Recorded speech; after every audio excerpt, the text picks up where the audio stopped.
Okay, let's make one last video really quick, talking about the conjugate nature of field mechanics, the conjugate nature of the universe. We talked about dielectricity, ether, i.e. inertia, unmanifest potential that releases at a rate of 1 over 5 to the power of negative 3, which is an expression. We don't want to get into that complicated of discussion on that.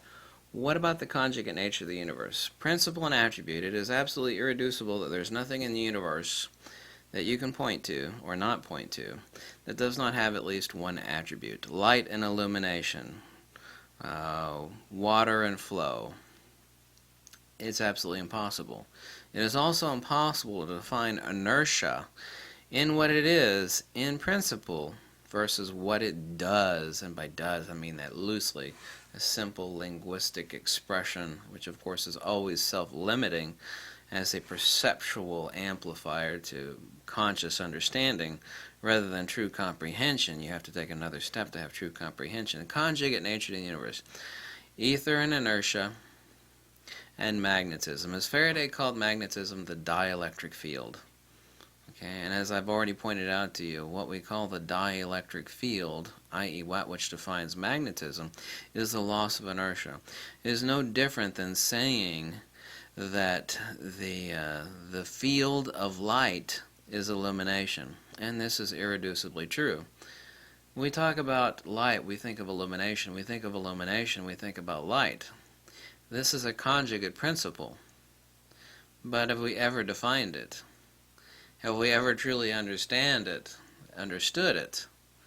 No, I mean, 99.9% of the world out there suffers the sick delusion, and we're not taught this stuff in school or college or anywhere else. Is it just take a simple light bulb? We all know what a light bulb looks like. We've all replaced 1,000 of them, right?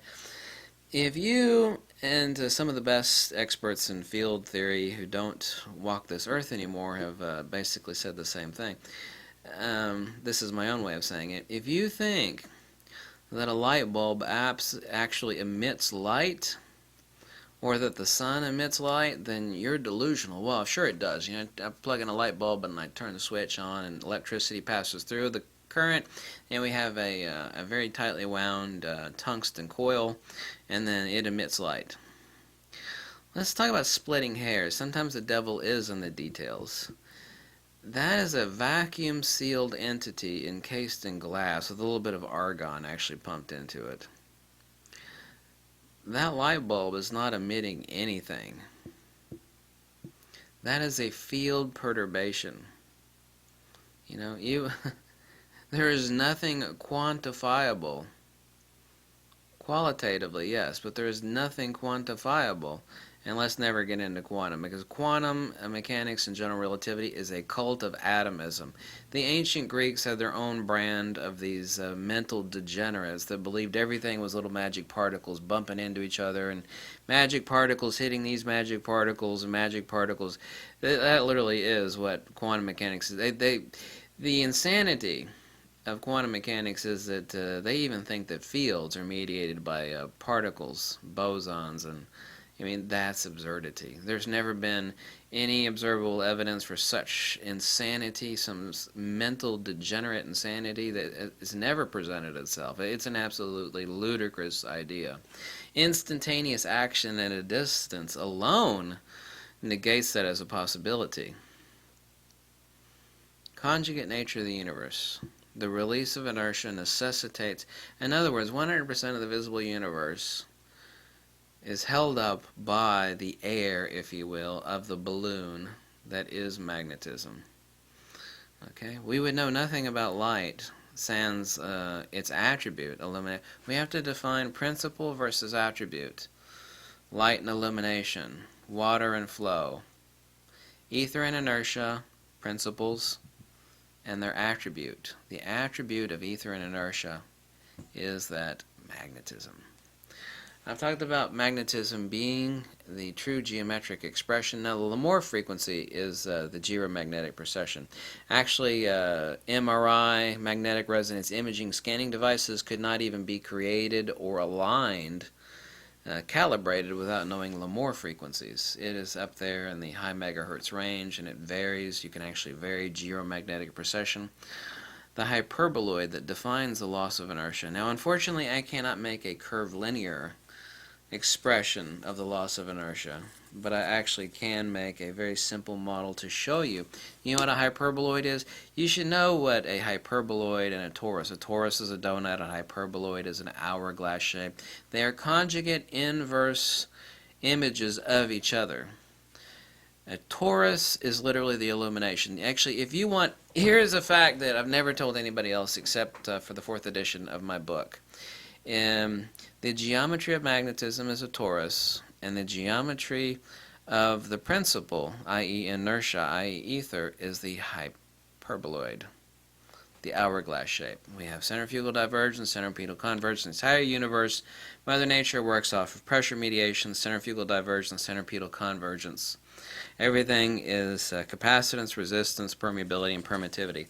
The loss of inertia, okay, don't look at it this way, the loss of inertia, okay, now you're not seeing anything. Okay, what defines the hyperbola? Let's talk about the inverse image of the donut. The inverse image of the torus, that which defines. Now I cannot make these curved. I can only make these straight because there are limitations of what a model can show you. But I can show you the lines, sans the curvature, because everything in the universe is curvilinear. Obviously so. The reason everything in the universe is curvilinear is the same reason that a dog on a leash that runs around, the dog's on that leash, the leash is attached to a stake. That stake is inertia. That stake represents acceleration. The dog heading out and barking at a cat or something like that, that represents the loss of inertia. It can only go so far until that dog chokes and it runs around on that leash and it runs around the stake in a curvilinear fashion. Curvilinear, okay? Now let's show the expression of the loss of inertia, and we'll look at the hyperboloid here. Now you have to imagine these straight lines, alas, in a curved fashion, and then you will see the hypertrochoid. What's a hypertrochoid? Well, Google hypertrochoid. If you want to think about it as a spirograph pattern, that's fine. The loss of inertia. Everything is working off, and right at the center of which we have the plane of inertia where no magnetism actually exists. Okay, let me actually show it to you this way. This isn't the best model in the world. At here and here we have the peak of magnetic divergence. Right at the center here, if we can imagine an absolute zero null point, and by zero I don't mean nothing, because this is something else the Greeks and Indians understood that us modern day humans have no damn clue about. By nothing we don't mean nothing, like in nihil ex nihilo. We mean unmanifest.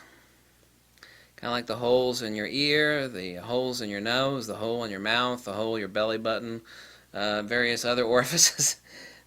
Those are the holes by which humanity expresses and experiences the entire world. The holes in our eyes, the black spots in our eyes, the holes in our ears, the holes in our nose, the holes in our mouth.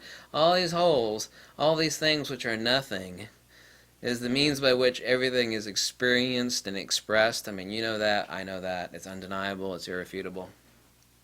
As a null point. Not nothing, because there is no such thing as nothing. There is only something that lacks something. Okay, we cannot engage in absolute privative reification of nothing. I can say that there are no elephants in Alaska. There are no. That doesn't mean there are no elephants. Okay, ABC not X is not a denial of X. It means that A, B, C, D are not X. Okay. That's sort of via negativa. So we cannot reify nothing.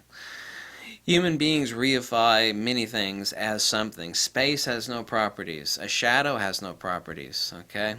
A plane of inertia has no properties. The reason it has no properties is because it is not a thing in of itself. Not inertia, excuse me. The shadow and space. These have no properties. These are merely posterior attributes.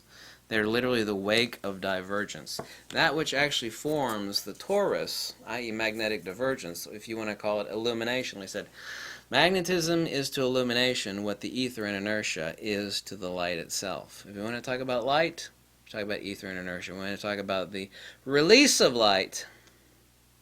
And there's nothing emitted from that. All these lights that are illuminating my ugly face, they're not emitting anything.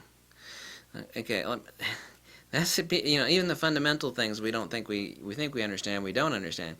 A light bulb does not emit light. It is a field perturbation. If you have a person in the middle of a large lake flapping his arms, he's not reaching to the far shore, but the effects are felt at the far shore, right? He's moving the water, he's creating waves. Like a person in the middle of the lake flapping his arms. The waves are lapping up, and then it's reaching to your feet. You're standing on the shore. The waves are lapping on your feet. You feel something. Yeah, a stupid person, and most human beings, we're ignorant. We think, well, the person is reaching out and touching me. No, he's not. The light bulb is no more emitting light than the person in the middle of the lake is actually reaching out and touching someone on the shore. What has been set up, in this case the water is the field, is a field perturbation.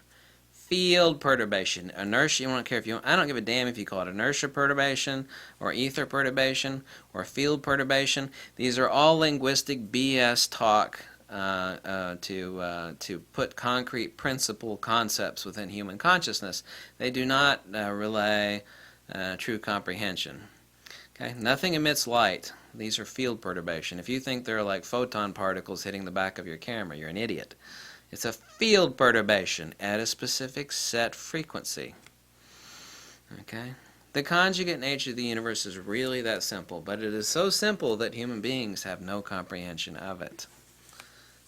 The loss of inertia. The reciprocating precessional hyperboloid. I'm sorry these lines are straight. They should be curved, but there's no way I could do this and show this model to you handheld and make these lines actually curve like these lines right here at the bottom. This is actually how it would look. And it is exactly what you see underneath the ferrocell. And this is exactly what you see if you look at this. You'll actually see the curved linear lines. If you look at the bottom there, you'll see the curvature. This is the donut, the torus. But the inverse of this donut is the hyperboloid, and that is what defines inertia. Force and motion, inertia and acceleration, centrifugal divergence, centripetal convergence. The universe is that simple. Mother Nature is screaming at you, but us stupid human beings are going, Literally, that's exactly what's going on. Mother Nature is screaming at you with the answers. With the answers. The answers are right in front of you, dumbass. But we're going, what am I going to eat tonight? You know that's true. Thank you for watching. If you like this video, you could always make a $1 or $2 donation. I live very, very, very simply.